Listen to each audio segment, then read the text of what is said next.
Why some face threats for leaving Islam. In the vast landscape of world religions, few matters stir more emotion and controversy than the subject of apostasy, leaving one's faith. Within Islam, apostasy, known as ridda in Arabic, has historically been treated with significant weight. In some parts of the world today, individuals who leave Islam risk not only social rejection, but even legal punishment or threats to their lives. But why? Where does this idea come from, and how does it differ across cultures, schools of thought, and modern contexts? Apostasy in early Islamic history. To understand the roots of this issue, we must first look back to the early Islamic period.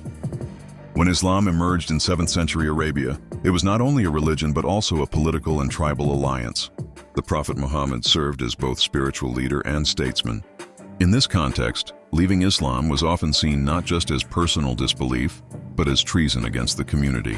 During the Ridda Wars, 632-633 CE, some Arab tribes renounced Islam following the Prophet's death. The first Caliph Abu Bakr responded militarily, viewing apostasy as rebellion. This established a precedent where apostasy was tied to threats against the unity and security of the Muslim state. Classical Islamic law on apostasy. Over centuries, Islamic jurisprudence, fiqh, developed detailed rulings on apostasy. In many traditional interpretations, apostasy is a major sin. Death penalty could apply, especially for those who publicly left Islam and spread fitna, social discord. Some scholars required that the individual be given a chance to repent before any punishment. This was based on certain hadiths, such as, "Whoever changes his religion, kill him." Sahih al-Bukhari 30:17. However, interpretations of this vary greatly, and many modern scholars argue that such hadiths must be understood in historical or political context, not as blanket laws for all time. The modern divide, law versus belief. Today, the treatment of apostasy in Islam differs wildly by country and culture. Secular Muslim majority countries like Turkey, Albania, or Tunisia do not criminalize apostasy. Some countries, such as Saudi Arabia, Iran, Pakistan, and Afghanistan, have blasphemy or apostasy laws that can result in legal punishments, including the death penalty. In others, even without legal penalties, social consequences, disownment, threats, or violence can be severe. It's important to note, most Muslims around the world do not personally support killing apostates. According to Pew Research and Gallup polls, attitudes vary, and many Muslim scholars and communities now promote freedom of belief. Contemporary Islamic scholars speak out. Modern Islamic thinkers and reformists argue that faith must be a free choice. Scholars like Sheikh Abdullah bin Baya, Tariq Ramadan, Dr. Shabir Ali Javed Ghamidi have challenged the death penalty for apostasy, pointing out, there is no clear Quranic command to kill apostates. The Quran states, there is no compulsion in religion. Quran 2:256. They argue that apostasy, unless accompanied by treason or violence, should be a private matter between the individual and God. So why do apostates still face danger today?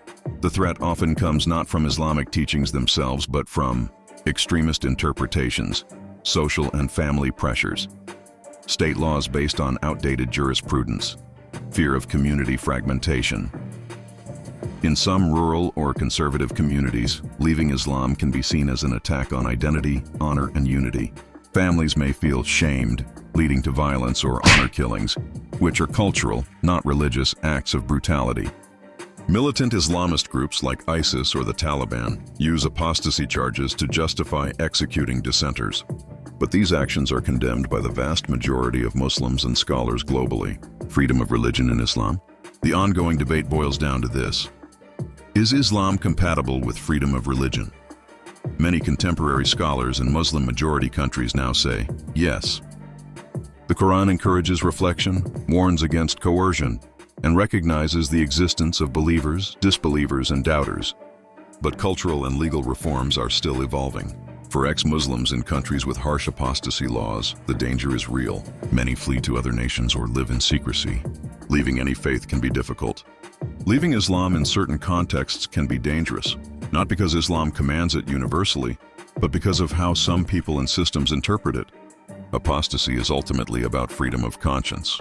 Islam's vast and diverse traditions contain voices of justice, mercy, and freedom, but those voices must continue to rise above the noise of fear, control, and extremism. In the end, no one should face violence for what they believe or don't believe. That principle isn't just modern or Western, it's human.